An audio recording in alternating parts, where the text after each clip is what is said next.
A partir de ahí se mantuvo en el Reino Unido y trabajó en diferentes empresas de consultorías y empresas de primer nivel en el Reino Unido y llegó a ser asesor jurídico en el Consulado General de España en Manchester.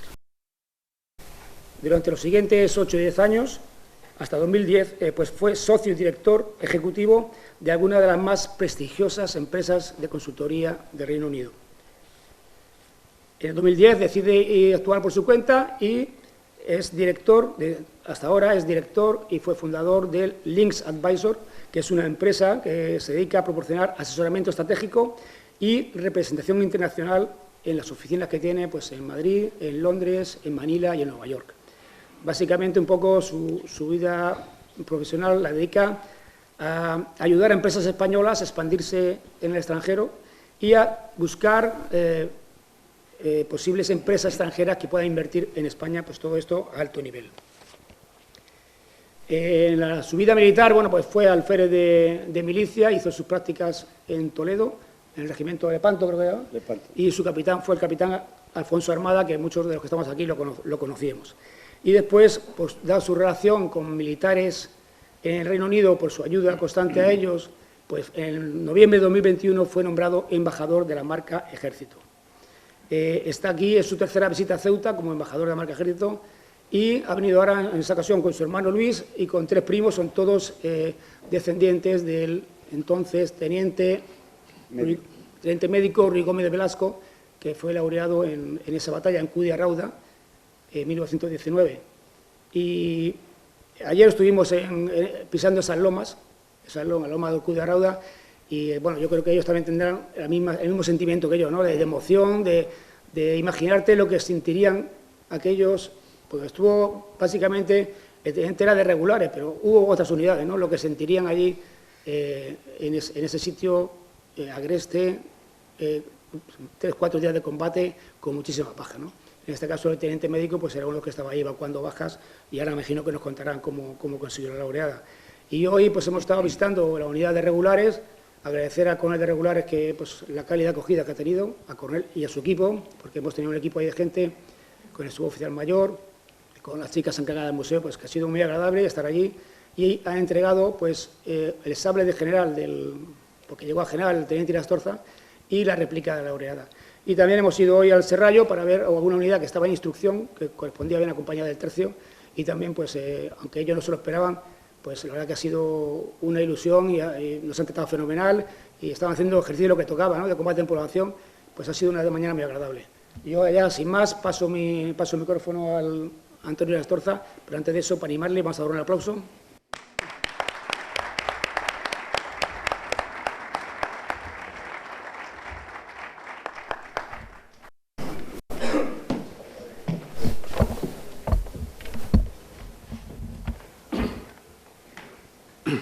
Autoridad, comandante general, general Rocha, señoras y señores, muy buenas tardes a todos. Ante todo, muchas gracias al general Rocha que ha hecho posible este viaje. Venimos de distintos lugares, Bilbao, Madrid, Londres, realmente a revivir la experiencia de nuestro antepasado, nieto, 2 nietos y 3 sobrinos nietos del laureado. Para mí venir a Ceuta, aunque es, como decía el general Rocha, la tercera visita, me encuentro como en mi casa. La gente, los que vivimos en el norte de Europa, la gente más fría, aquí uno se siente casi a gusto andando por las calles, sobre todo con gente local que todo el mundo le saluda. Quiero, primero de todo, aparte de mi hermano Luis, ¿no?, agradecer la presencia aquí de Manuel Ruy Gómez, con el mismo nombre del laureado, Mario Hernández, Alfonso Ruy Gómez y nosotros dos, que hemos revivido ayer las lomas alrededor de Tánger, entre Tánger y Tetuán, algo que yo lo viví en el mes de junio, pero me parecía, con el general Rocha, me parecía que había que vivirlo con más familiares y realmente es algo como que queremos grabar en nuestras memorias en estos días. Cudi Rauda es algo que nosotros de pequeños hemos oído en el Valle de Mena, donde los Ruy Gómez no solo están nuestros antepasados, abuelos, padres enterrados, sino simplemente la imagen de la Virgen de Cantonat lleva la laureada de San Fernando en el manto de la Virgen y realmente es un recuerdo que hemos vivido desde siempre. Es emocionante por tanto, vivir en realidad estos lugares y estas fechas. En mi caso, quizá lo más emocionante, porque llevo más de 40 años fuera de España, vivo, como decía el general, en el Reino Unido, y aunque viajo mucho por el mundo, a veces mis primos, y sobre todo aquí mi cuñada, me toma mucho el pelo, que a veces aterrizo en Madrid para unas horas para irme a lugares un poco lejanos. Pero es una manera de abrir al mercado. Yo lo que creo decir, que para mí ha sido mucho más emocionante recibir este nombramiento, que precisamente lo tengo en un cuadro en mi despacho de Londres, junto con un cuadro de Bertucci, regalo de mi hermano y de mi cuñada Samira, que realmente que me gusta mucho. Tengo gran afición, como decía esta mañana, a Bertucci. Pero lo que he visto en estos días, recordando un poco las virtudes militares que esta mañana hemos visto con los regulares y legionarios, que estábamos muy agradecidos. Me comentaba mi primo Alfonso que ha sido impresionante cómo nos han acogido en regulares.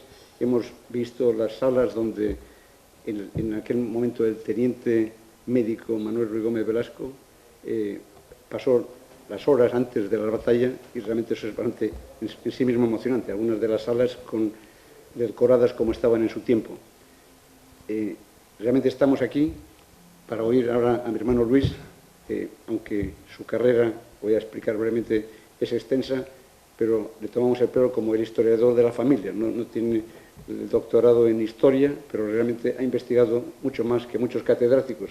Realmente nos abruma con los detalles, y mis primos Mario y Manuel le tomaban bastante el pelo cuando decía se habían caído 80, 82 o había habido 3.000 bajas en una batalla. Lo dirán ustedes y harán su juicio. No historiador de carrera, y simplemente mi hermano a veces nos abruma a todos los primos y hermanos. Voy a decir solo algunos de los títulos, pero claramente Luis no se lo enorgullece a usted en este momento, ¿no? Ingeniero de Caminos de Madrid, tengo que leer porque no me lo sé de memoria, perdón. Licenciado de Ciencias Empresariales en Comillas, medalla de mérito profesional en la Escuela de Ingenieros. Ha trabajado en Filipinas, país que me transmitió el cariño a Filipinas. Es un sitio que le comentaba al general Rocha. No se da cuenta a veces España, cuando uno viaja, que ha dejado no solo Hispanoamérica, sino muchos lugares donde nuestros antepasados sufrieron, murieron, vivieron, y es una manera de volver un poco ese prestigio. Lo he comentado en otros viajes al comandante general, al general Yago, que realmente el ejército es parte de la sociedad española, y que estén, como está, por ejemplo, en estos momentos, el general Víctor Vados dirigiendo en el regimiento de acción rápida en Gloucester, en el Reino Unido, para la OTAN, es algo que hay que, realmente, cuando uno sale, pierde complejos, y es un tema que algún español que no ha salido, por eso recomiendo siempre, no solo a los jóvenes, a los mayores, viajar y decir que las cosas en España se hacen mejor que a veces los españoles creen. Termino para dar paso a la conferencia, que mi hermano está poniéndose nervioso porque tiene como 2 horas para hablar. Le he dicho que solo puede hablar 55 minutos. Fue consejero delegado del proyecto de expansión de Castellana de Madrid, algo que, si a ustedes les interesa mucho, pueden leer un libro que tiene como 10.000 páginas, pero no lo recomiendo. Y termino. Su título es Vicepresidente Green Building en España y consultor de temas energéticos. Pero también no hablen de ese tema porque les puede contar durante 5 horas. Señores, presento a mi hermano Luis.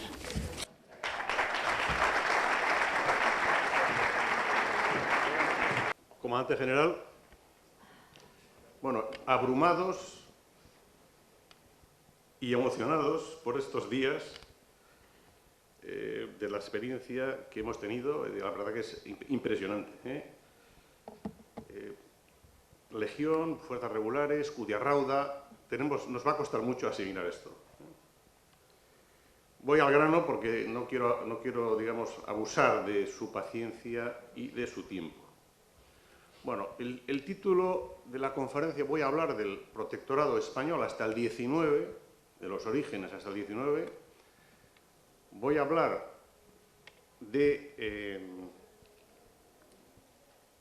voy a intentar hablar un poco del terreno hostil donde se desarrollaban estas circunstancias de España, que fue una guerra que duró 18 años, de 1909 a 1927 aproximadamente.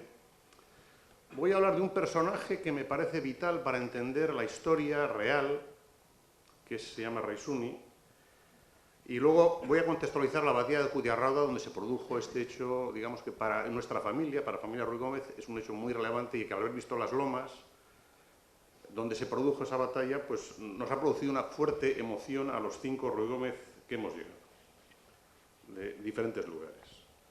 Bueno, entonces, pero antes de empezar, yo les voy a dar unas claves de interpretación de lo que yo les voy a decir, ¿no? Porque la historia no es objetiva, ni es difícil que lo sea, pero por eso les quiero dar unas claves, digamos, ¿no?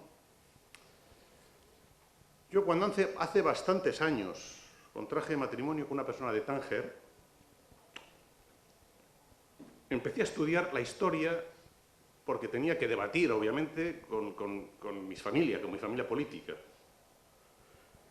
Y claro, tuve que estudiar el protectorado español y el protectorado francés. Lo primero que estudié, obviamente, fueron libros españoles. Víctor Moral Lezcano, Salvador Fontenla, la historia de las campañas militares de Marruecos, Carlos Tesainer, Catalina Rodríguez, María Rosa de Madariaga, Jorge Reverte, Daniel Macías, Luis Francisco, Antonio Carrasco y muchos otros. Franceses también.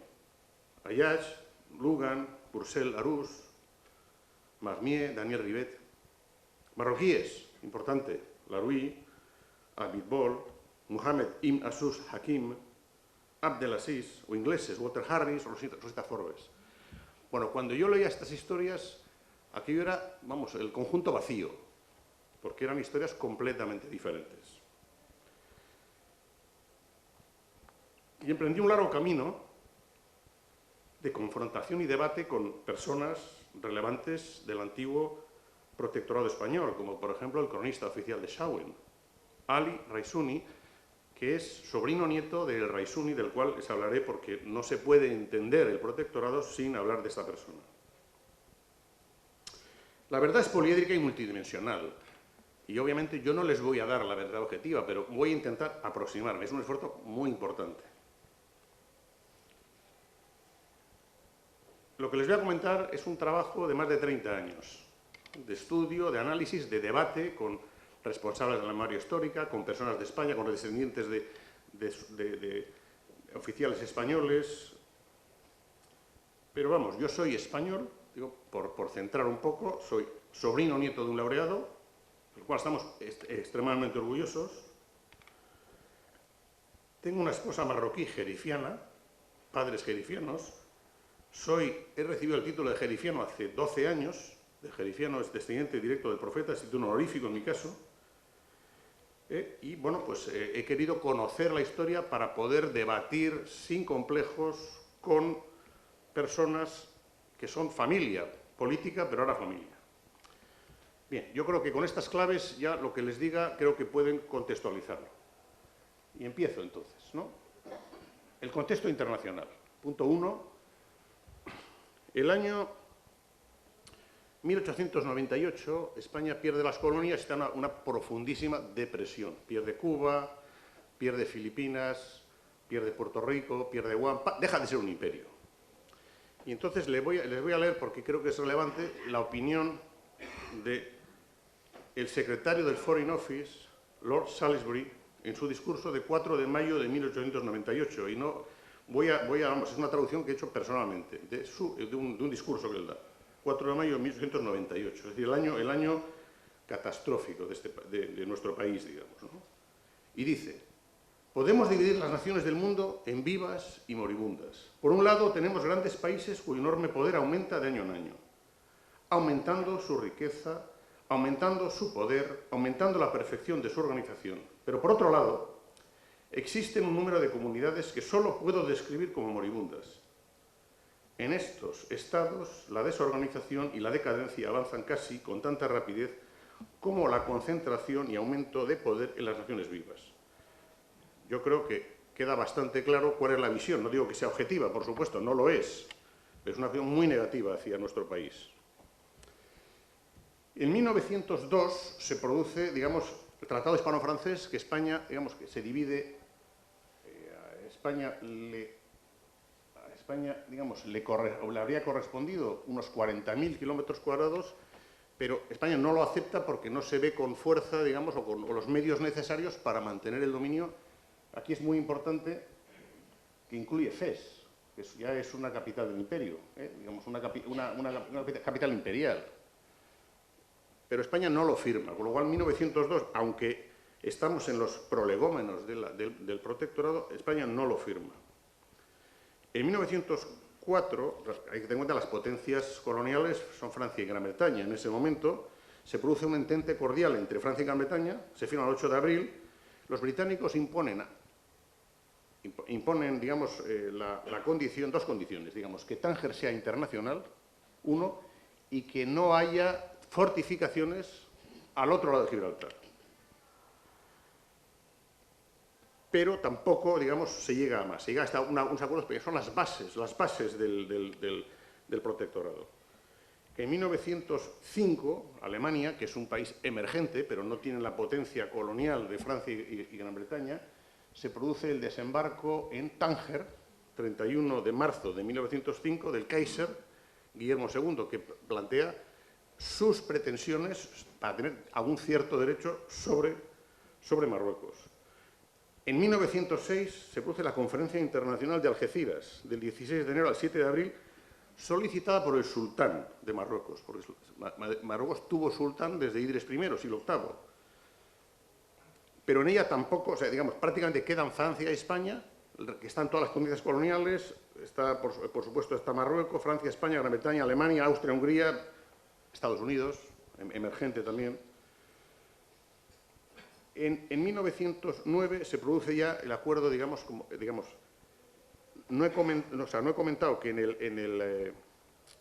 el 1904 Francia llega a un acuerdo con Gran Bretaña, cede Egipto a Gran Bretaña y, digamos, Gran Bretaña cede, digamos, manos libres a Francia en Marruecos. Y Francia, además, ya llevaba de 1830 en Argelia. Bien, en 1909 se firma un acuerdo entre Francia y Alemania, o sea, Francia va sacando poco a poco a los que podían hacerle sombra, y en 1909 firma un acuerdo, el Sceaux-en-Cambon, 8 de febrero de 1909, donde se compromete a dar facilidades a Alemania para que participe en las grandes empresas, pero simplemente, o sea, pero como subsidiario, de alguna manera.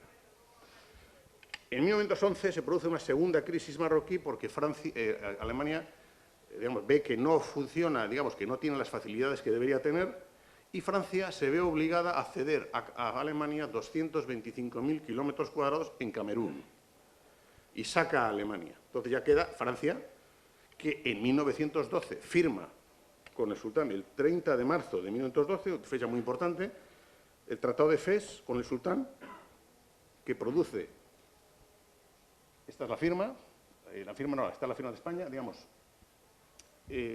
firma en 1912 el tratado, y el 27 de noviembre de 1912 se firma el acuerdo entre España y Francia, no España y el sultán, no, España y Francia. Este generó un tema de legitimidad a España con respecto al sultán, porque nunca firmó con el sultán, siempre firmó con Francia. O sea, si Francia se hubiera dejado de tener el protectorado, España habría tenido que salir en principio, ¿no?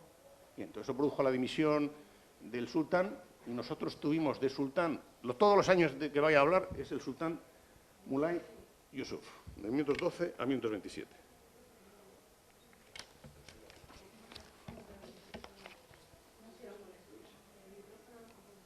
No sé. ¿Se oye? ¿Se oye ahora? Sí. ¿Se oye bien? Vale. Intentaré acercarme, pero claro, tengo que mirar de vez en cuando la pantalla. Vale. Entonces, para justificar, digamos, este reparto de Marruecos, que no había ocurrido nunca, este reparto artificial, digamos, que hubo que nombrar un jalifa, representante directo del sultán, que ya veremos quién, que finalmente cae en un primo, etcétera. Pero hubo que generar una historia, un discurso que no había existido nunca en Marruecos. Bien. Entonces pasamos ya al protectorado 1909 a 1919. Algunos temas relevantes son que los nativos fueron siempre reacios a someterse a la autoridad del sultán. Siempre no había un control político ni un control impositivo, y había momentos de dominación y momentos de rebelión en el norte, en la zona norte, y esto es una realidad.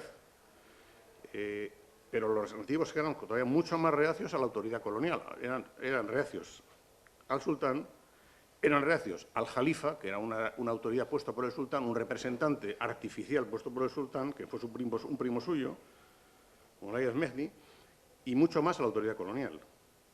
Esto obligó a España a combatir una guerra entre 1909, una guerra muy cruenta, produjo unos 30.000 muertos, aunque hay muchas cifras, y bueno, habrá que ver el archivo que estamos haciendo ahora en Ceuta para estudiarlo a fondo, pero bueno, de momento unos 30.000 muertos creo que es la cifra que yo estimo, con los datos que tengo, en esos 18 años.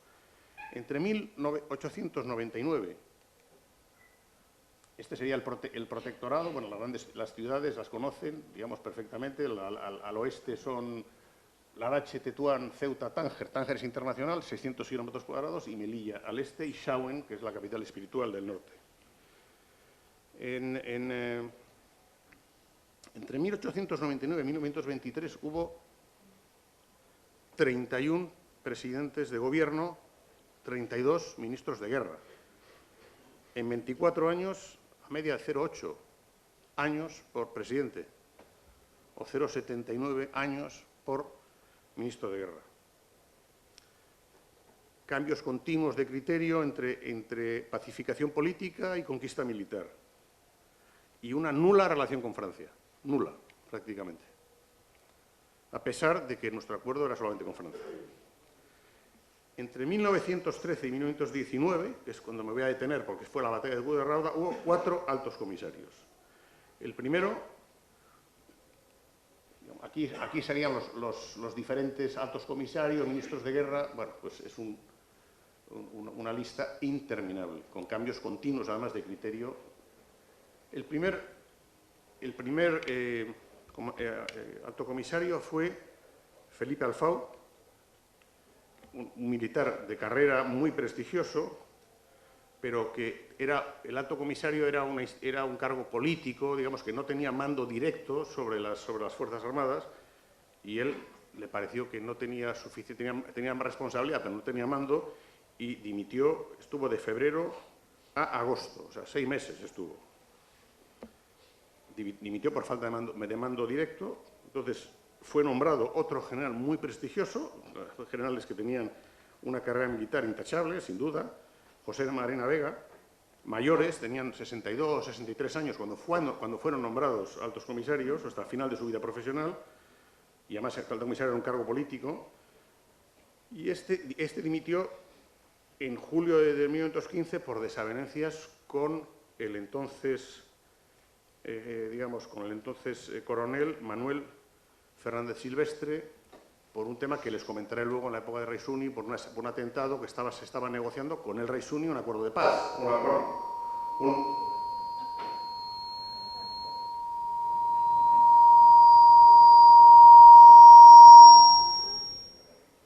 Se estaba negociando un asesinato en el cual parece que estaba implicado Manuel Fernández Silvestre, y fue sustituido y dimitió, produjo la dimisión del general José Marina Vega. O sea, estuvo 2 años, de agosto del 13 a julio de 2015. El siguiente alto comisario fue Francisco Gómez Jordana, también teniente general. A este se le dio mando, era un general, también tenía 62 años cuando fue nombrado, y falleció a los 3 años. Tuvo un acuerdo con el Rey Suni. Durante los 3 años que estuvo, firmó un acuerdo prácticamente inmediatamente de pacificación mediante pagos y financiación de ejército, etcétera, que luego comentaré, pero hubo una época de más paz, digamos, ¿no? Y de más control territorial, etcétera, ¿no?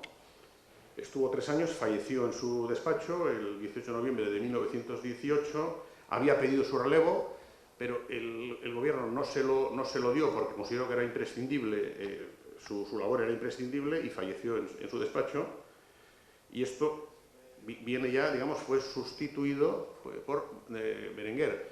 pero el general Dámaso Berenguer Fuster tenía 45 años cuando fue nombrado alto comisario, había sido ministro de guerra, pero se le quitó las atribuciones militares, volvió a ser un alto comisario político, a pesar de que él poco a poco fue recuperando el mando en el ejército, poco a poco a través de reales decretos, pero no del todo, sobre todo a partir del desastre de Cudiarrauda, se le dieron atribuciones a partir de una serie de reales decretos, en concreto el 25 de agosto de 1919. Se le concede la iniciativa de las operaciones militares, pero no ser comandante general de Ceuta, que es lo que él quería, además de ser alto comisario.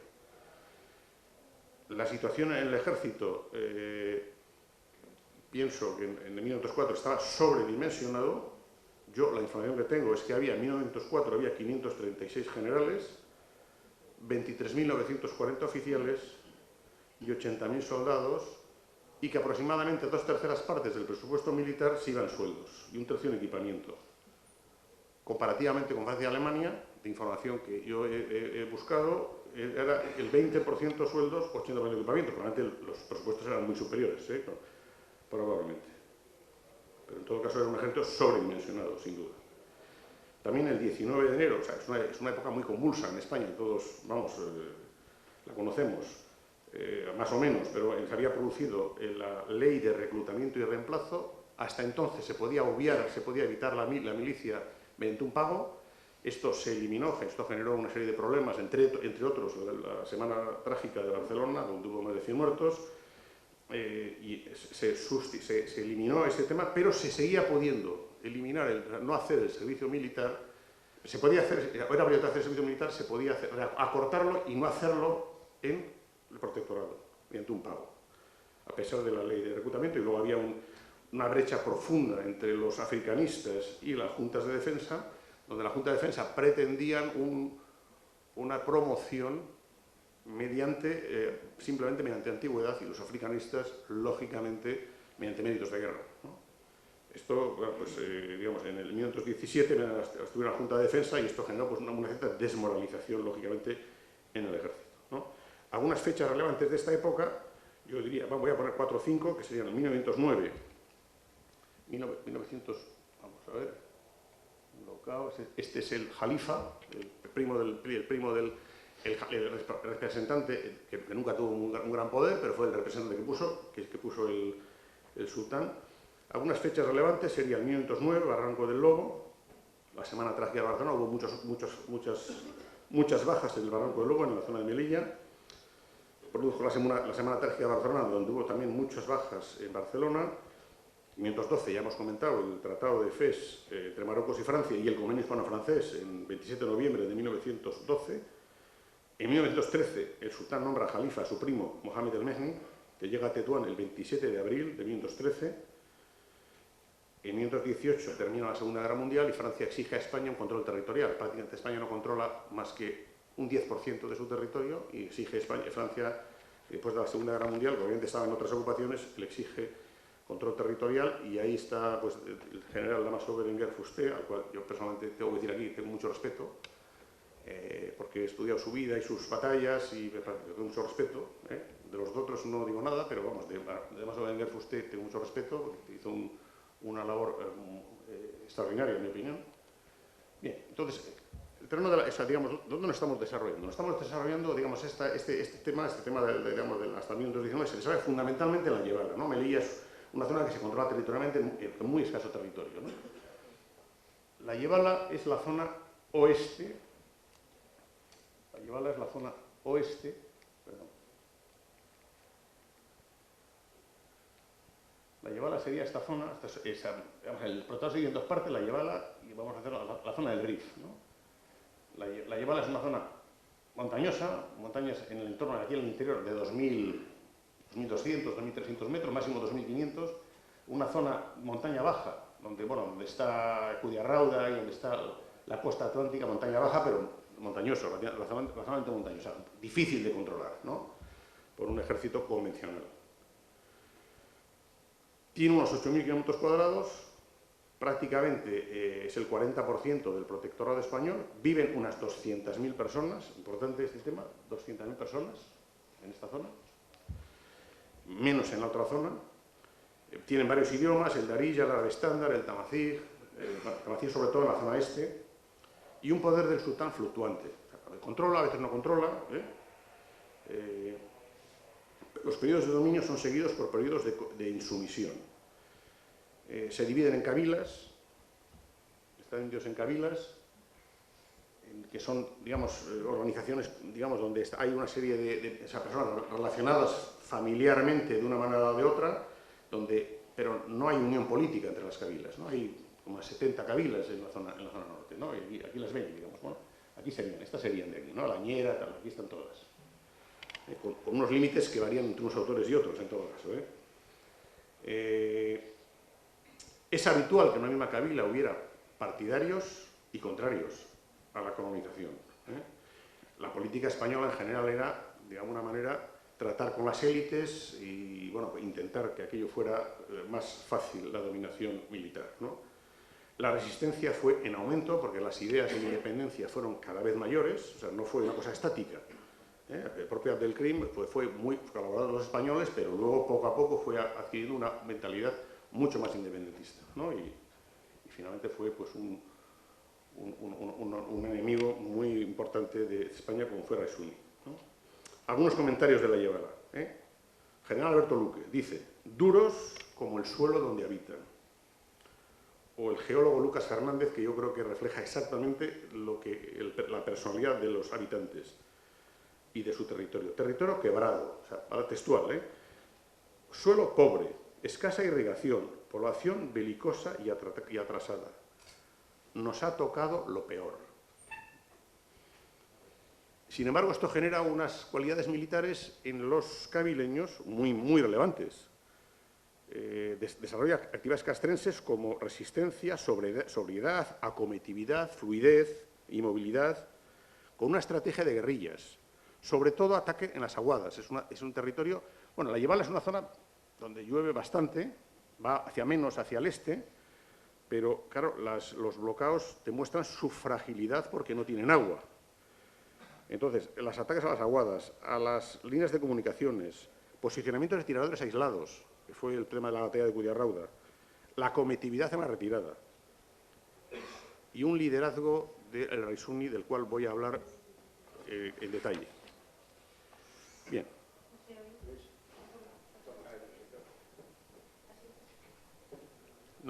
No se oye. Pues la distancia, ¿no? ¿Tú crees que no?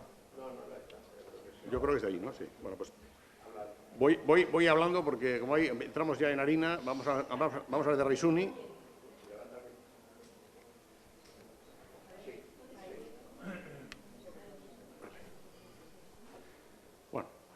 Bueno, estas son algunas imágenes, digamos,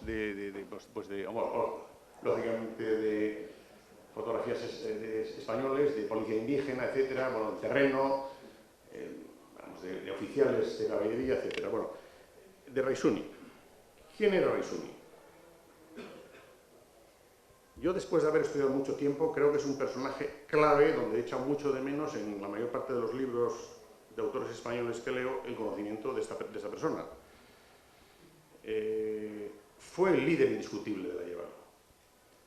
Su genealogía viene de Idris I. O sea, llamar la genealogía en el mundo árabe y en el mundo judío es una genealogía que es algo muy relevante. Nosotros no tenemos este tema. O sea, la genealogía es algo que es bastante indiscutible porque es socialmente aceptado y él venía... O sea, su genealogía pasa por Idris I, es un descendiente de Idris I, primer sultán de Marruecos, siglo VIII, y del santón Moulay Abdesalam, que es el santo más importante del norte de Marruecos, donde hay peregrinaciones de todo Marruecos y está en la carretera entre Tetuán y Chaouen. O sea, descendiente directo. Además, sobre todo, pertenecía a la familia de los Ulad Berrisul, que es una aristocracia religiosa, que había participado en la batalla más importante de la historia de Marruecos, que fue la batalla de los Tres Reyes en 1578, donde el rey Sebastián de Portugal quiso conquistar militarmente Marruecos, aliándose con el sultán depuesto, Al-Mutawakkil, contra el sultán que le había depuesto, que es Abdelmalik. Desembarcó con 20.000 europeos y unos 6.000 aliados. Estas cifras creo que son bastante razonables y bastante realistas en todos sentidos. Sufrió una derrota estrepitosa, 9.000 muertos, 16.000 prisioneros, y se llama de los tres reyes, fue en Alcázar-Quibir, porque murieron los tres. Murió el rey Sebastián, lo cual generó un problema muy grande en Portugal, murió el sultán depuesto, Al-Mutawakkil, y murió Abdelmalik. Murieron los tres, porque la batalla de los tres reyes fue la batalla más importante. Nadie se atrevió hasta Francia, hasta el siglo XX, a conquistar militarmente Marruecos, después de esta batalla.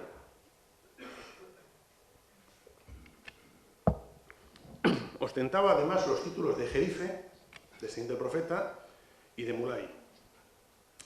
Ni Abdelkrim, ni Bouhmara, ni el Mizian tienen nada parecido a esto. Son personas de élite, de tal, cadíes, ulemas, estudian fes, pero no tienen absolutamente nada que ver con, digamos, con su genealogía, con su autoridad moral, vamos, con las personas. Nació, vamos a poner alguna figura para que, digamos, este es Abdelkrim. Perdona, Ali Raisuni. El Raisuni. Nace en 1871 en Zinat, en la Yebala. Es contrario a la penetración colonial desde el principio, importante. Es desde el principio, francesa y española. Y para financiarse realiza varios secuestros. De Walter Harris, en 1903, que era corresponsal del The Times y espía. El más importante, del comandante diplomático Harry Maclean, que fue instructor de las fuerzas armadas del sultán, y sobre todo del empresario grecoamericano Ion Perdicaris, en 1904, que produjo un conflicto diplomático con Estados Unidos, que mandó, el presidente Roosevelt mandó 7 barcos de guerra y varias compañías de marines. Pidió el apoyo de Francia y Gran Bretaña, que no se lo dieron. Pagó la recompensa, finalmente. Ion Perdicaris, que era un grecoamericano que había hecho mucho dinero en Estados Unidos, pero que vivía en Tánger, fue liberado. Cuando fue liberado fue a Londres y dijo lo siguiente, importante porque para entender a Raisuni, en 1904, 8 años antes del protectorado.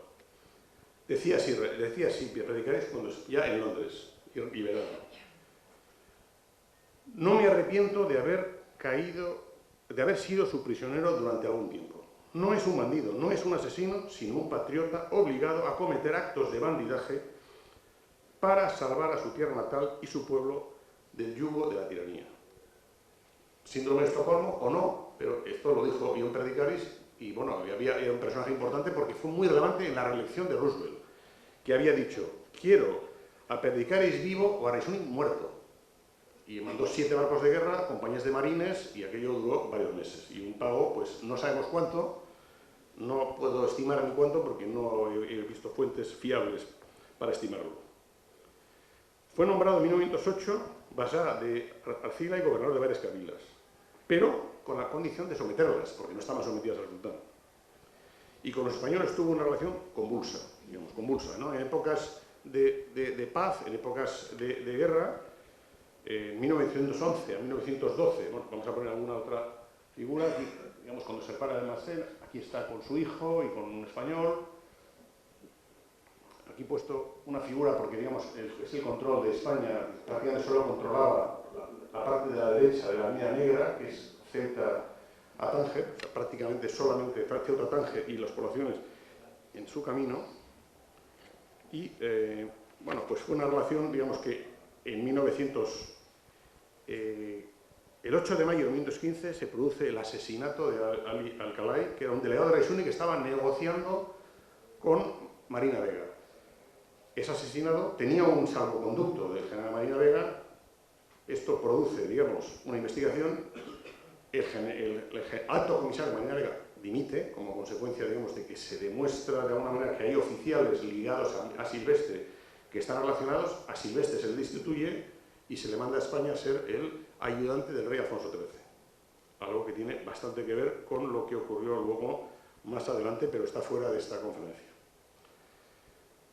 En 1915, que es nombrado Gómez Jordana, llega a un pacto secreto entre Gómez Jordana y Raisuni mediante el cual, y esto está en los archivos, se le paga a Raisuni 200.000 pesetas mensuales, de 1915, lógicamente, armamento y munición para formar una meala, un ejército de 1000 hombres. Esto permite a España ir consiguiendo un poquito más de paz y más control territorial relativamente. Pero, claro, fallece Raisuni en 1918, o sea, 3 años de paz con el Raisuni, y en 1918 es nombrado Tenen Berenguer, que es contrario a estas políticas blandas. Y lo que quiere es un control territorial de otra manera. Además, y para ya finalizar la vida de Raisuni, digamos, es tomado prisionero por Abdelkrim en 1925, ya muy mayor, enfermo, y fallece en 1925 en la kabila de Abdelkrim, de Beni Urriague. Sobre la historia de Raisuni, muchísima documentación, muchísima. Española, europea, no hay literatura francesa y marroquí, hay muchísima literatura. Muy contradictoria, lógicamente. Es una figura con luces y sombras, como la del ejército español y como la de Abdelkrim, por supuesto. Pero en síntesis, su carácter patriótico y nacionalista, porque nunca solicitó la nacionalidad española, lo que Abdelkrim hizo en 2 ocasiones. Su adhesión a la Jafidilla, o gran movimiento de contestación contra la organización colonial permanente. No creo que resulte posible escribir una historia mínimamente seria del protectorado sin abordar esta persona. Conflictiva, pero esta persona no resulta posible. Bien, entonces ya nos vamos... Bueno, este es un libro de Carlos Teixeira sobre el crimen traigo alguno, hay muchísima literatura, pero no sé, hay más de 15 libros sobre Raisuni, completamente distinto, parece una persona distinta en función de quien escriba. Carlos Teixeira es demasiado idealista, o sea, la prensa española era muy, le consideraba bandolero, enemigo de Marceni, oportunista. La Real Academia de la Historia lo define, me parece muy objetivo, como un jefe cabileño de la región de la Yebala contrario a la presencia colonial europea en Marruecos, o sea, me parece muy objetivo. Este autor lo idealiza en exceso, es un autor español, escribió en los años 90. Pero además de este, pues está Rosita Forbes, que es una inglesa que también hace una visión orientalizante. Bueno, o sea, que hay mucho escrito, no voy a hablar más de los autores y tal, porque hubo un congreso en 1925 sobre Raisuni, es una figura muy relevante. Y yo creo que no tratada adecuadamente en nuestro país, a nivel objetivo. Bien, entonces pasamos ya... Bueno, aquí estoy yo con su sobrino nieto, Ali Raisuni, cronista final de Schauen, tenemos muchísima relación, falleció en febrero, desgraciadamente tenía 10.000 documentos, yo le llevo muchos libros, él me ha dado muchos libros también. Un estudioso, y muy interesado en la verdad objetiva como yo, pero mucho más conocedor que yo. Berenguer y la campaña de Schauen. Ya entramos en el contexto de la batalla de Cudiarrauda. En el inicio de 1919, España controla lo que está en amarillo. Amarillo, es decir, un poquito del Arache, un poquito de la zona de Tetuán Ceuta, un poquito de la zona de Melilla, pues vamos a decir el 10%, ¿no? La parte rosada está controlada, la zona del Abdelkrim por Raisuni y la parte verde por Abdelkrim, en 1919, cuando entra Berenguer, cuando entra el alto comisario Berenguer. Berenguer había terminado la guerra en 1918, en noviembre de 1918, la Segunda Guerra Mundial, y Francia exige a España control territorial, lógicamente, para tener control sobre el propio suyo. Y Berenguer tiene la firme política de acabar con las políticas blandas de Gómez Jordana y de los anteriores, y de Marina Vega también, aunque Marina Vega nunca llegó a un acuerdo con el Raisuni. La estrategia de Berenguer era el método de la mancha de aceite, me recuerda a la del reciente general francés, el general Lyotet, que es ir poco a poco preparando el territorio, a veces mediante sobornos, a veces mediante acciones militares, bueno, pero vamos, con firmeza, digamos, ¿no? Bien, entonces ya voy.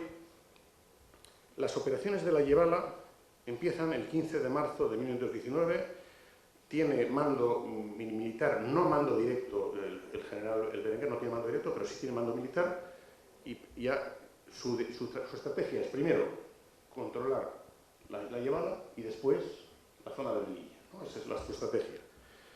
Esta estrategia empieza en marzo del 1919.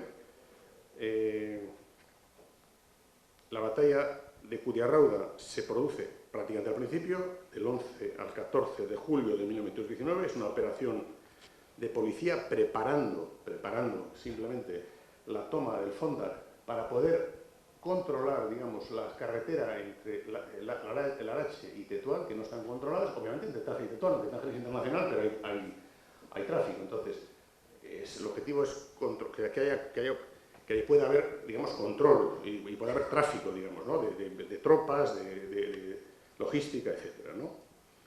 Y entonces el objetivo final es, bueno, ahora lo veremos, más adelante. Esta es la batalla de Cuyar, esta es Rauda, bueno, vale, pues es controlar esta carretera, digamos, controlar esta carretera entre la Arache, que está más abajo de Arcila, y Tetuán.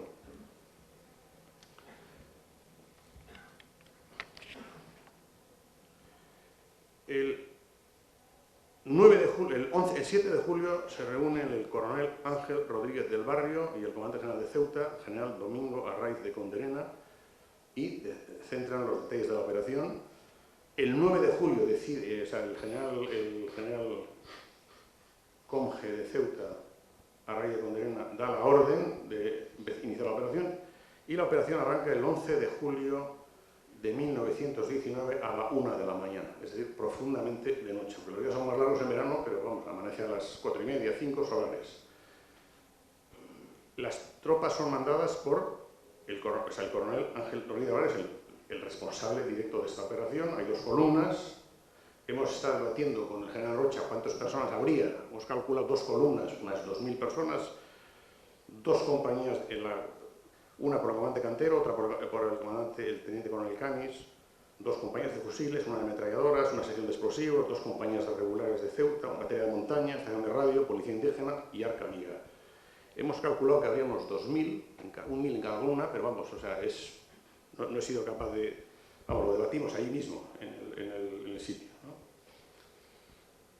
¿no? No se estaba preparado para una defensa relevante, que creo que tampoco la hubo tiradores, etcétera, pero se produjo una confusión de unas baterías, la batería de Mingrela, que disparó sobre unidades propias, se produjo una gran confusión,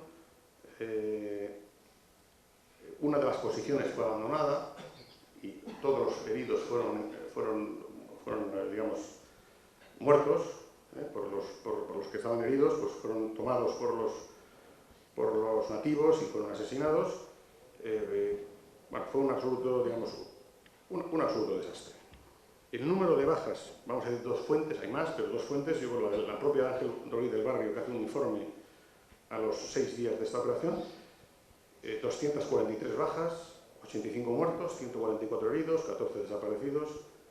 Y la historia de las campañas militares, que me parece un documento súper objetivo: 251 bajas, 75 muertos, 108 heridos, 69 desaparecidos. Bueno, los desaparecidos podrían ser policía indígena, que ha pasado robando, no se puede decir que los desaparecidos son muertos. Tuvo grandes repercusiones esta operación, en el sentido de que el coronel Ángel Rodríguez Vares fue relevado durante la propia operación, fue sustituido por el comandante general del Arache, produjo, digamos, la sustitución del comandante general de Ceuta, el rey de Conderena, que fue trasladado a la península. No fue democionado porque le nombraron capitán general de la primera región militar, sustituyendo a Primo de Rivera, pero el coronel sí que fue destituido, aunque luego fue restituido más adelante, varios años más adelante, y el general Berenguer mandó una carta al ministro de la Guerra el 14 de julio de 1919 solicitando asumir el mando directo militar de Ceuta y ser comandante general de Ceuta, cosa que el gobierno no hizo y nombró a Manuel Fernández Silvestre, pero le dio más atribuciones a Berenguer para que de alguna manera tuviera más control, pero no, él quiso ser comandante general de Ceuta y no se lo ofreció el gobierno. Produjo una serie de escaramuzas de El Resuni en las comandancias de Ceuta y Larache, que produjo unos 60 bajas, 31 muertos, 29 heridos, historia de las campañas militares, documento muy objetivo y muy recomendable para el que quiera conocer algo aproximado a la realidad. Rebeliones, por ejemplo, una rebelión de la mía de Manlalí, en donde se pasaron al enemigo, es decir, a la otra parte, de los 98 integrantes en un traslado de tropas, 88, solo llegaron 10. Bueno, en síntesis, Rauda fue un descalabro con influencias muy negativas sobre la pacificación del protectorado. Sin embargo, a pesar de eso, hubo dos laureadas individuales. Una del teniente Enrique Carreño Velarde, de 22 años, todavía título póstumo, y del teniente médico Manuel Obregón de Lasco. Ya por terminar antes de entrar ya en aquí está la posición de Rauda, es una colina a 622 metros, etc. Hemos visitado, y no sé, creo que hay alguna foto aquí, bueno, es el sitio exacto, esta es la carretera que va a Larache y la carretera de Taja de Tetuán, ¿no? Y está más o menos, pues entrando por caminos, pues a unos 7-8 kilómetros, hay aerogeneradores, o sea, es bastante fácil tiene un acceso bueno ahora porque hay aerogeneradores. En su día, obviamente, no lo tenía. Coronel Ángel Rodríguez de Barrio, algunos croquis de la propia batalla, y bueno, el lugar, digamos, el Moravito, probablemente la posición bueno, pues es lo que quedan restos, han sido algunos destruidos por los aerogeneradores, ¿no? Y esta es una vista del valle, para tener una idea de lo que estamos hablando, con, digamos, oficiales que sobrevivieron, prácticamente la mayor parte fueron heridos, y el laureado teniente Enrique Carreño.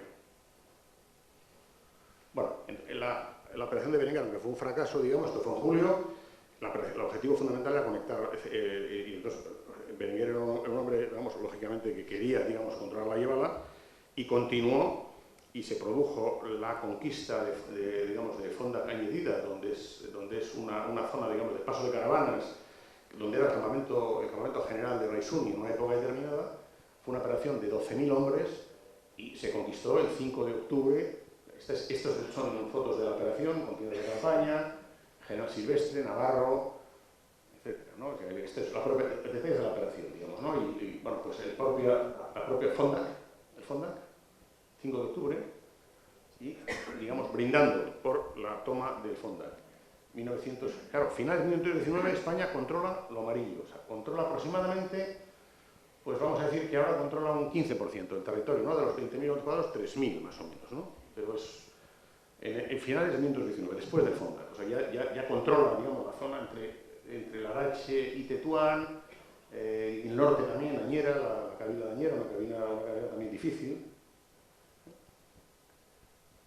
Sigue, digamos, con la estrategia, digamos, de controlar la Llévala el general Berenguer, y conquista el 14 de octubre de 1920 Schauen. Esto ya es, claro, Schauen ya es capital espiritual, es un símbolo muy importante, ¿no? Y se produce una operación del coronel Castro Girona, muy brillante y muy valiente, que fue extendido al general como consecuencia de esta operación, y aquí están los notables de Schauen cuando llega el general Berenguer, en octubre del 20. Y finalmente, bueno, finalmente, en 1921, prácticamente Berenguer ya ha conquistado la totalidad de la Llévala, y el 21 de julio Raisuni manda una carta para hacer un armisticio, pero el 21 de julio recordarán ustedes que fue el desastre de Anual y Berenguer salió hacia Melilla y volvió a perderse todo lo que se había ganado en estas duras batallas. Bueno, entonces ya vamos a entrar ya en la laurea individual, ¿no? O sea, digamos, la laurea individual de Manuel Obregón de Lasco. Bueno, puede no ser del todo objetivo, por eso voy a leer algunos testimonios, porque, claro, puede no ser demasiado objetivo y quiero ser lo más objetivo posible. Vale. Fue el teniente médico Manuel Obregón de Lasco. Creo que la verdad tiene una enorme relevancia porque, claro, no están los cuerpos de mando, por un lado, y por otro lado, porque la operación es un desastre. Creo que es más fácil dar una laureada cuando es una operación exitosa que cuando es un fracaso, ¿no? Entonces, por eso creo que tiene más mérito. Para hacer alguna reseña breve, digamos, nace en Villasana de Mena, Valle de Mena, norte de Burgos, en 1889. se licencia en Medicina y Cirugía por la Universidad de Madrid en 1914, a los 25 años, ingresa por oposición en la Academia Médico-Militar en 1915, de la que sale con el cargo de teniente médico, permanece, su primer destino es el protectorado, es Tetuán, donde permanece de 1918 a 1922, y esto se produce julio de 1919, exactamente el 11 de julio, o sea, casi al año de haber venido. En 1900, haciendo un salto en su carrera, lógicamente, porque fue ascendiendo y llegó a general sanitario siempre, porque es médico, siempre estuvo en el cuerpo sanitario, es nombrado hijo predilecto del Valle de Mena en 1966, fallece en 1967, fue nombrado hijo predilecto del Valle de Mena un año antes de fallecer. Y traigo aquí algunos testimonios, bueno, obviamente hubo un juicio contradictorio, hay que tener en cuenta que la laureada del teniente médico tardó 5 años en darse, que es un periodo muy largo, un juicio contradictorio muy largo. En otras laureadas estamos hablando de la del teniente Enrique Carreño, año y medio, y en otras, bueno, la del régimen de Alcántara han sido, no sé, han sido 100 años, ¿no? Pero, o sea, es mucho más larga, porque fue la retirada anual, claro, es un desastre todavía mucho mayor, entonces tardó mucho más, pero finalmente una laureada colectiva. Bien, entonces voy a leer algunos testimonios del juicio contradictorio, voy a leer, digamos, el testimonio directo de un teniente, Pablo Martín Alonso, que fue, yo creo que salvó la vida por Manuel Gómez Velasco, y luego voy a leer su propio testimonio el día que le hicieron, digamos, porque él nunca quiso hablar de esto con nadie, ¿no? Ni con su familia, ni con nadie, pero el día que el nombraron hijo predilecto hizo un discurso que, si no les parece mal, pues me gustaría leer, por lo menos en parte, ¿no? Algunos testimonios, ¿no? Soldados, ¿no? Se pregunta prácticamente a todo el mundo que estuvo con él, soldado Gaspar Berenguer Llavador. Dice, textual, en el juicio contradictorio: estaba herido grave y fui curado por Ruy Gómez fuera de la posición, en el lugar donde fui herido, mientras el enemigo continuaba haciendo fuego. Hacía más de 2 horas que había empezado el fuego que sostenían a campo raso, hallándose también a campo raso el médico, y así me curó. El teniente Ángel Osés Armesto dice: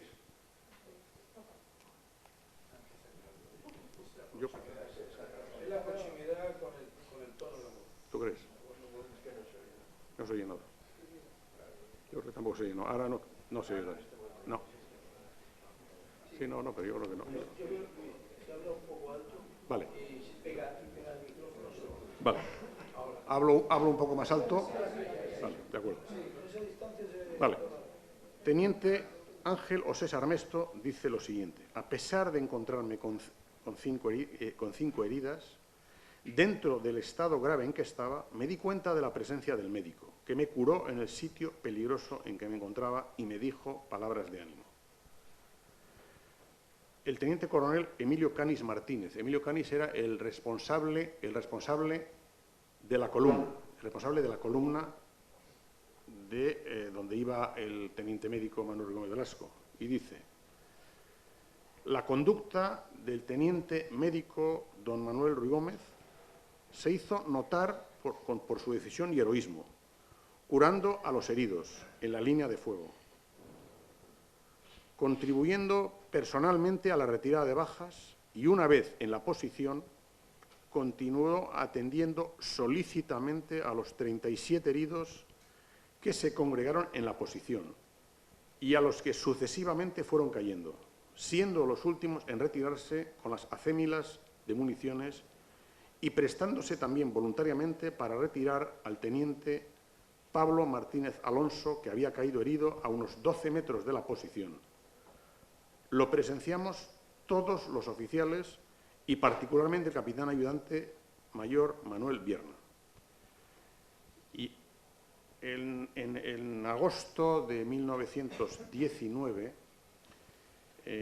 hubo una entrevista en el casino militar. Yo creo que fue exactamente en este lugar, probablemente, no lo sé, pero vamos, que se publicó en la España Médica el 20 de septiembre. La entrevista fue realizada el 24 de agosto a Pablo Martín Alonso y el teniente médico Ruy Velasco, pero habló fundamentalmente Pablo Martín Alonso, que tenía en ese momento 22 años, y se publicó en la revista España Médica el 20 de septiembre de 1919. Y dice Martín Alonso: era el 11 de julio, no, 11 de pasado julio, está escrito 20, o sea, está hecha el 24 de agosto, o sea, un mes y 13 días después, o sea, que tiene bastante veracidad. Era el día 11 de julio cuando nos hallábamos combatiendo en Cúdia Rauda de la Cávila de Huadrás.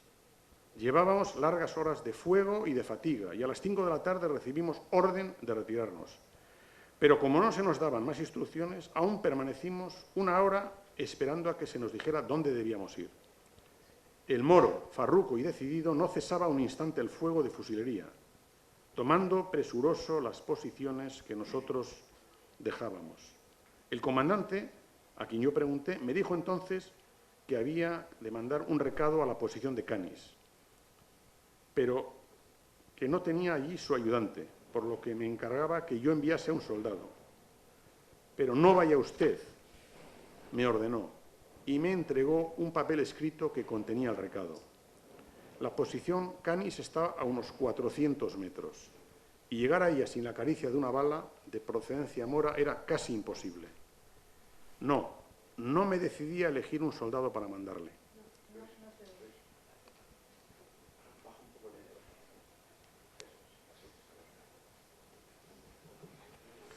No me decidí a elegir un soldado para mandarle. Pero como a la vez la orden o recado debía llegar a su destino, me resolví a ir yo personalmente, burlando al comandante y a mis compañeros mismos, para que no evitasen mi salida. Pregunta el entrevistador. ¿Y le hirieron entonces? Los moros, al divisarme, tiraron sobre mí. Pero yo conseguí burlar las balas, que me rozaban, y avancé cerca de 300 metros sin ser herido. Faltábanme tan solo para llegar poco más de 100 metros cuando, al cabo, una bala me alcanzó y me atravesó el costado. Di un grito y caí al suelo, echando sangre. Los moros continuaban tirándome y sus balas, al dar en tierra, levantaban un polvo denso que me cegaba. Pasaron así unos minutos de dolor. Yo creía que como nadie se había enterado de mi salida, nadie tampoco me había visto caer. Pero de pronto apareció junto a mí Ruy Gómez, al que perseguían, acosándole los proyectiles del moro. Me taponó la herida como pudo, con un pedazo de algodón empapado en yodo, y abrazado a él, me llevó casi arrastrando a la posición. Los moros nos tiraban con su cerril coraje maldito. Al fin, una bala me alcanzó en el brazo, pero entramos en la posición y la orden del comandante le fue entregada por mí al capitán Vierna. Ruy Gómez me condujo después a su tienda, me curó y me dio alientos. ¿De cuántos heridos curó usted? Le pregunté, dice el entrevistador, al médico. 40 y tantos, me informó Ruy Gómez. Yo solo transporté 37. Bueno, Pablo Martín Alonso llegó a teniente general, director general de enseñanza militar y de la Guardia Civil, y obviamente su vida, junto con otros muchos, pero bueno, es un personaje relevante y tuvo una entrevista, pues queda reflejado en el juicio contradictorio. Y bueno, antes de terminar y hacer alguna conclusión, me van a permitir que lea las palabras de Manuel Gómez Velasco el día que le hicieron, digamos, hijo predilecto del Valle de Mena, norte de Burgos, donde somos la familia, vamos, originarios de la familia Ruy Gómez. Nunca quiso contar esto probablemente es la primera vez que lo cuenta él directamente, un año antes de fallecer, tiene 78 años, y dice: habíamos sorprendido en una marcha nocturna a las fuerzas del Raisuni y ocupado el macizo de Cúdia Rauda al amanecer. Hasta las 7 u 8 de la mañana no se escuchó un tiro y nuestras tropas se dedicaron afanosamente a levantar 3 posiciones, en las que nos habríamos de fortificar para defender aquel collado, base de la seguridad de la carretera Tetuán-Tanja. A partir de esa hora comenzó el fuego enemigo a hostigarnos y a media mañana nuestras bajas eran numerosas. Yo, al principio, atendía a los heridos en la misma línea de fuego. Ante la cuantía de los heridos instalé un puesto de socorro más resguardado donde atendía a los heridos y se estableció el puesto de municionamiento. El fuego enemigo era abrumador y el número de bajas exorbitante, lo cual hacía muy dificultosa la evacuación. Por la tarde se incrementó aún más, si cabe, el fuego enemigo, lo cual forzó a nuestras tropas a retirarse a posiciones preestablecidas. Pero al puesto de socorro no llegaron las órdenes, por haberse retirado las tropas por los flancos, quedándose el puesto de socorro completamente aislado.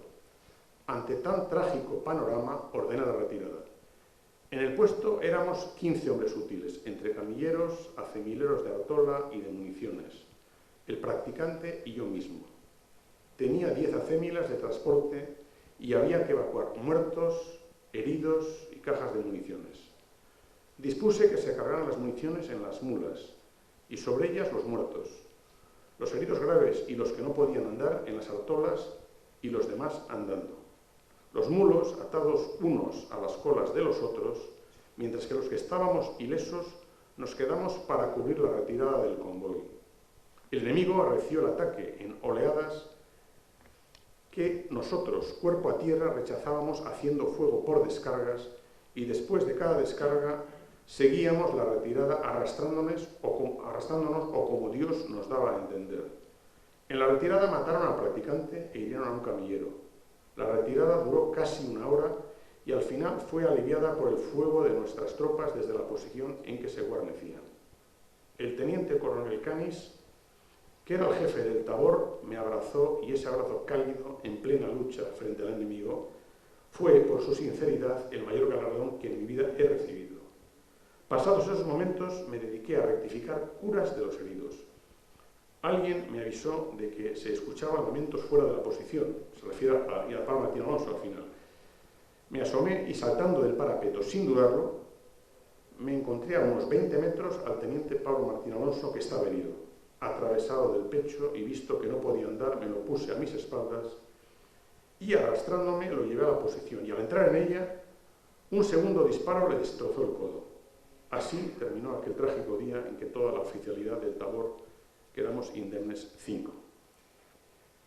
Fue concedida la laureada, este acto fue 11 de julio de 1919, pues sobre las 4 o 5 de la tarde, y fue concedida el 7 de marzo de 1924 por Alfonso XIII.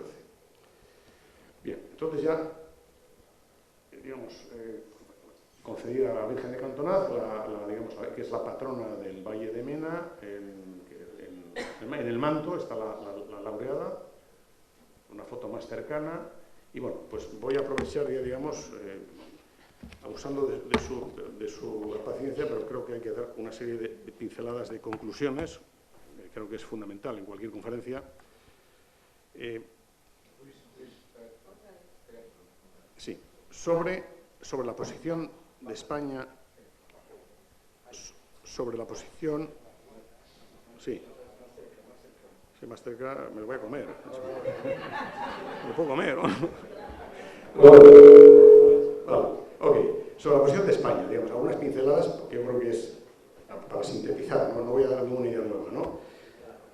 Quizás alguna al final, en todo caso. España fue arrastrada por Francia y Gran Bretaña en una posición en el norte de Marruecos sin conocer las implicaciones que esto suponía. Hubo una guerra de 18 años muy cruenta. La legitimidad de España fue siempre precaria en el protectorado, fue muy precaria. Hubo un profundo rechazo de los nativos a la autoridad colonial, al sultán, al califa y por supuesto a la autoridad colonial, y creciente con el tiempo. Una gran inestabilidad política en España con continuos cambios de criterio, ¿no? Hemos dicho 31 presidentes de gobierno, 32 ministros de la guerra, difícil hacer colonización seria con esto. En España la colonización española fue poco más que una ocupación militar, desde luego hasta esta época, sin duda. No se puede entender el protectorado español hasta 1925 sin conocer a fondo el personaje del rey Suni, pienso yo. Eso yo creo que es una conclusión muy clara. La colaboración con Francia fue nula hasta que Abdelkrim puso en riesgo su propio protectorado. Cuando se acercó a Fez, en 1925, después del desastre anual, puso en riesgo, estuvo muy próximo a conquistar Fez, y ahí, bueno, pues sustituyeron al residente general Lyautey, que había sido de 1912, era un mariscal, vamos, probablemente la persona de más prestigio junto con Pétain en Francia, fue sustituido por Pétain, se entendió con Primo de Rivera, y bueno, pues cambió, digamos, empezó a haber relación con Francia. La batalla de Cudiarrauda, para preparar la toma de Fondak en Jedida, fue un completo fracaso, con lo cual creo que el mérito de la laureada de Manuel Bruno de Velasco, con un fracaso de la operación militar y siendo médico, es todavía más relevante. Y algunas reflexiones. Los recelos del norte de Marruecos hacia España provienen de la dureza de los combates entre 1925 y 1927 y por los bombardeos de poblaciones civiles con gases tóxicos.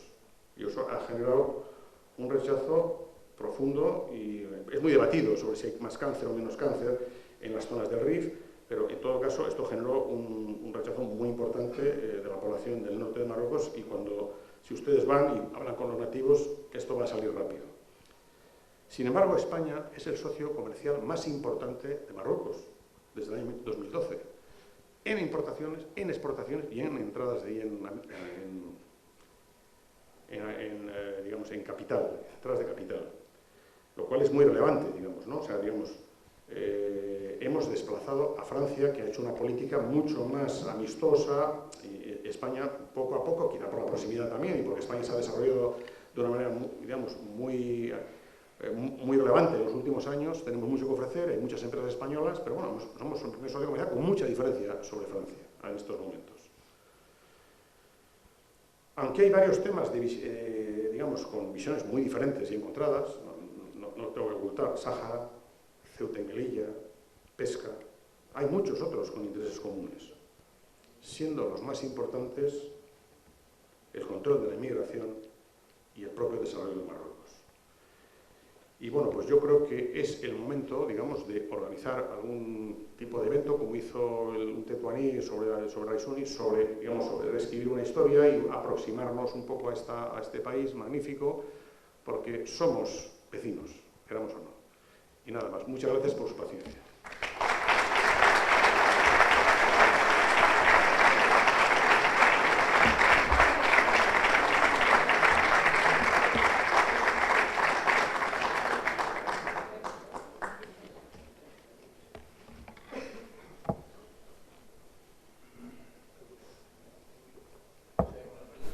Bueno, si hay que preguntar algo, o